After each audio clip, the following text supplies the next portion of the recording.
Kali ka na. Congress, ang House of Representatives sa mga ordinaryong mamamayan katulad natin na nagsasaad lang naman ng ating karapatan para sa malayang pamamahayag at malaya na pag-express ng ating sarili.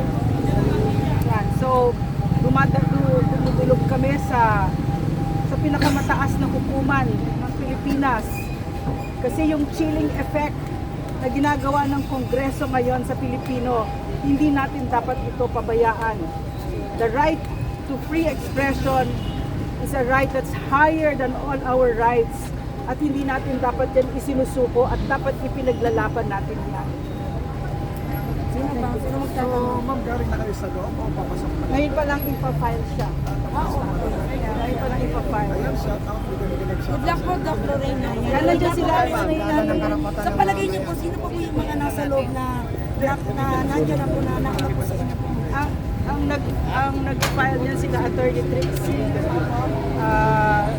sila Attorney Tom Berenguer, may mga lawyers kami, pati si Attorney Marlon Santos kasama natin dito. Ang ginagawa natin dito, ang ginagawa namin dito, no, gusto namin bigyan ng boses ang bawat Pilipino. Hindi kami nandito para sa sarili namin. Walang natatakot dito. No, so, nagsasalita kami para sa Pilipino. Napanood namin ang parts ng hearing ngayong umaga at nakakatakot yung pagka-arrogante ng mga kongresistang ito, no, na ginagamit. They are weaponizing our respected institutions against ordinary citizens who are just practicing their God-given right to free expression, the right that is higher than any other right that we have. God-given right, birthright ng Pilipino yan. So yan yung ipinaglalaban natin at ipinaglalaban din natin most of all ang ating bansa, ang bansa na ibibigay natin sa ating mga anak. So hindi kami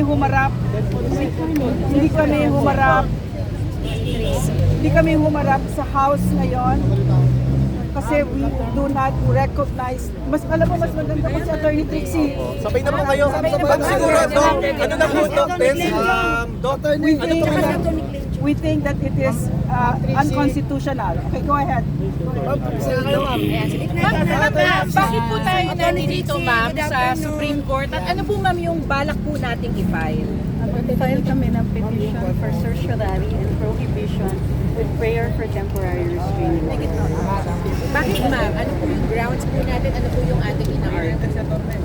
Ang laman ng petition ay tungkol dito sa pagdidinig ng Kongreso tungo sa paggamit ng social media. Maliwanag para sa amin na ito ay paraan para malimit yung space o yung democratic space para makapagsalita at makapagpahayag. Ito po ay garantisadong karapatan sa ilalim ng salitang batas. Dahil dito, kailangan namin itulog sa Korte Suprema ang mga proceedings na ito.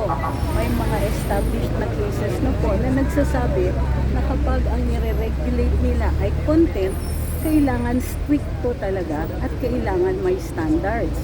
Ngunit bago pa man po na ipatawag ang pagtitinig na ito, natawag na nila ang ilang mga influencers or vloggers na pseudo political analysts, pseudo-journalists, narco-vloggers, pogo-vloggers. So we feel that there is some prejudgment here. So mahalaga na dalhin namin sa tamang venue at ang venue na ito ay Korte Suprema. Mabigyan naman po kayo ng kopya ng petition mamaya. So tungo dito, hindi po muna kami tumungo sa Kongreso para sa kanilang pagdidinig dahil ang stand namin dito ay pati yung pagdidinig ay hindi po constitutional. So, pursuant to this, ito po, mag-file muna po kami ng kaso. Hapon lang lang. Attorney Trixie, hapon lang. Hapon lang tanong. Attorney Glenchong PRO. Para, ma'am, hindi na kayo pupunta. Or wala nang disallow. Entire proceedings, not just for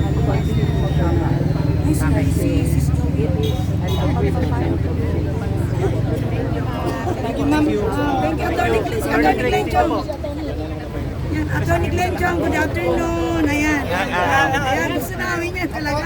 Puro attorney yan. Okay. We are here. Question namin yung ginagawa ng TRICOM laban sa akin at sa mga kasama ko. Hindi naman po kami kriminal. Hindi po kami gumawa ng masama. Sinasabi lang po namin yung totoo even if it is inconvenient for those who are in power. Itong ginawa nila, gusto nila kaming pigilan. That is unconstitutional prior restraint on our freedom of speech, expression, and of the press. So kaya dumulog kami sa Korte Suprema para tigilin itong investigasyon na to because that is not fair to us. Kung nagawa nila ito sa amin, paano na lang kaya kayo? At nagawa rin kay Kernel Grijaldo. Yes. Kaya po, obserbaran niyo po kung kami pupunta doon sa hearing, obserbaran po ninyo kung paano nila kami i-treat. If they will give us their respect or if they will indemnify us, makikita po ninyo yan. Kung kaya nilang gawin yan sa amin, gagawin din nila yan sa inyo. And it's time for us to rise together. Ito yung panahon na lumaban tayo dahil wala nang mawawala sa ating lahat. Kukunin nila lahat and they will not stop. They will gut us all. Yes. Dahil hindi nila kayang sagutin ang katotohanan ng sinasabi namin. Wala pong nagsuporta sa amin kundi sa lamang namin. And because of what? Wala naman nagsuporta sa amin. They label us as supported by Bogos and drugs. That's very libelous. Pwede namin kayo kasuhan anywhere in the Philippines. 40 kami. We can file it anywhere in the Philippines. Ito si Dan Fernandez Dan. Mag-ingat ka. Because itong 40 na itong palaban to. And we will not succumb.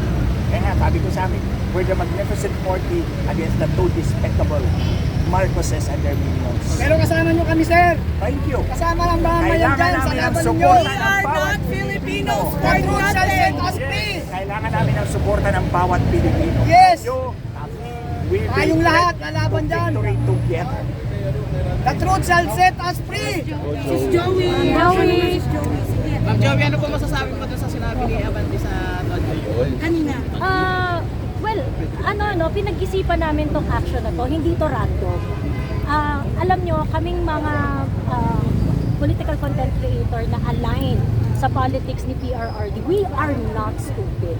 Alam namin yung galaw ninyo, alam namin yung laro ninyo, pinapanood namin kayo dahil kayo ang nilalabanan namin, yung uri ng politika na gusto ninyong manaig dito sa Pilipinas. Yan ang ayaw namin. Ayaw namin na binabalas-ubas nyo ang mga Pilipino. Ayaw namin na tinatapakan nyo yung mga karapatan namin. We are not going to be intimidated. Benny Abante, we are not intimidated. I am not intimidated by you. And we are going to bring this fight kung saan fair ang laban. Doon tayo magkita-kita, doon tayo magsagutan. Hindi ako pupunta doon sa lugar niya kung saan babalasubasin niya ako. Bakit? Na hindi ako makakasagot? And then they are going to impose a lot of things on me and would limit me to answer yes or no? Mag-usap tayo kung saan fair ang playing field. We are not going to be intimidated sa mga kabulukan nyo dyan. Mga abuser kayo ng kapangyarihan dyan sa House of Representatives. Ang dami nyong utang sa mga Pilipino. Flood control na hindi nyo ma-account ng maayos. Perang binigay ninyo sa sarili ninyo, 12 billion 2023, 12 billion 2024, and 17 billion ng 2025. You cannot explain kung saan nyo gagamitin yan. And so, I implore lahat ng mga Pilipino, let us rage a social media war so that everyone will know how abusive this House of Representatives, this 19th Congress, how abusive they are. Every single Filipino should know na binabalasubas tayong lahat, araw-araw tayong nire-rape. Hindi sila nagpapaliwanag kung paano nila ginagastos ang pera ng bayan. Mga putang ina nilang lahat.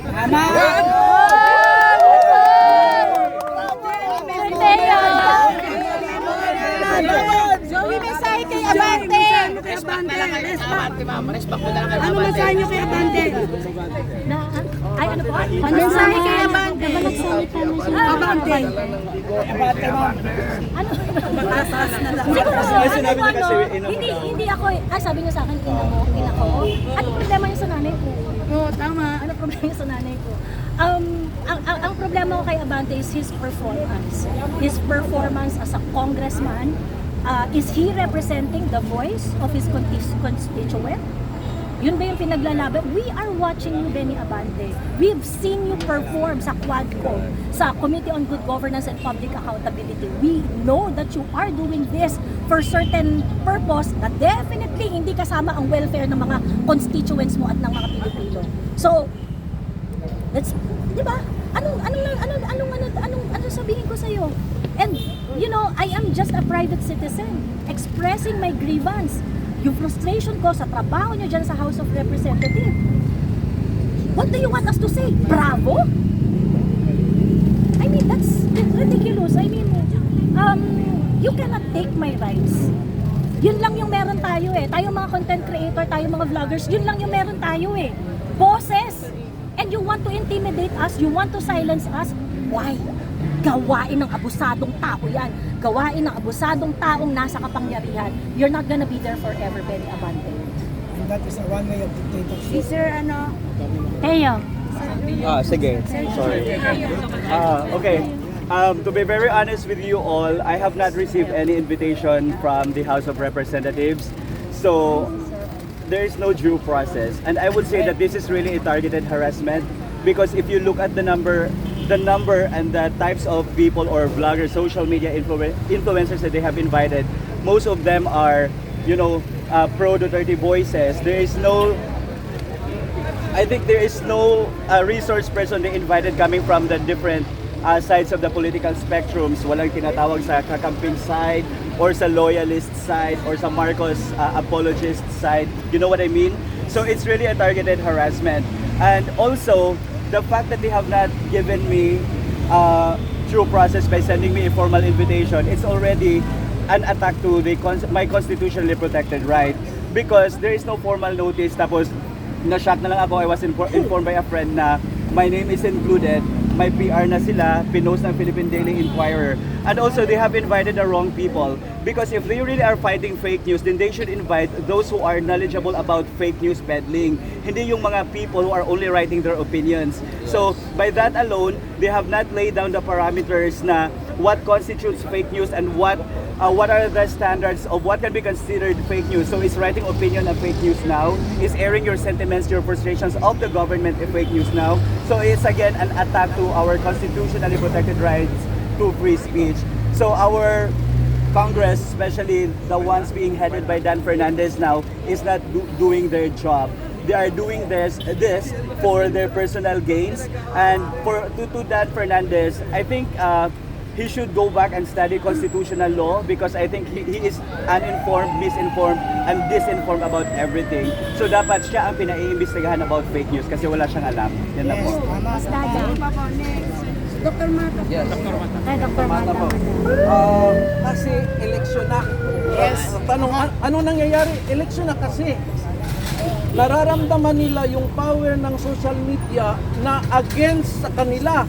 Pero hindi namin ginawa yun. Sila ang gumawa nun. Nag-react lang yung masa, yung mga tao. Ayaw ng tao yung ginagawa nila.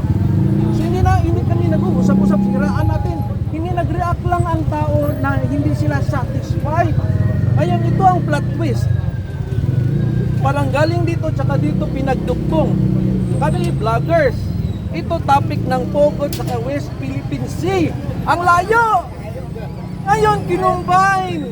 Ang Pogo daw ang nag-funding sa amin para daw siraan. Plot twist. And ang hirap kami, ang hirap paniwalaan. So, kaya ayan. Nandito ako, may mga pasyente akong may sakit, may dengue, iniwang ko. Kasi gusto ko ipaglaban yung karapatan ko na hindi pwedeng ganunin dahil wala pong masilip sa akin na fake news po. So, pinoproteksyonan natin dito ngayon ang freedom of speech. Dahil ang freedom of speech po, yan po ang thermometer ng demokrasya.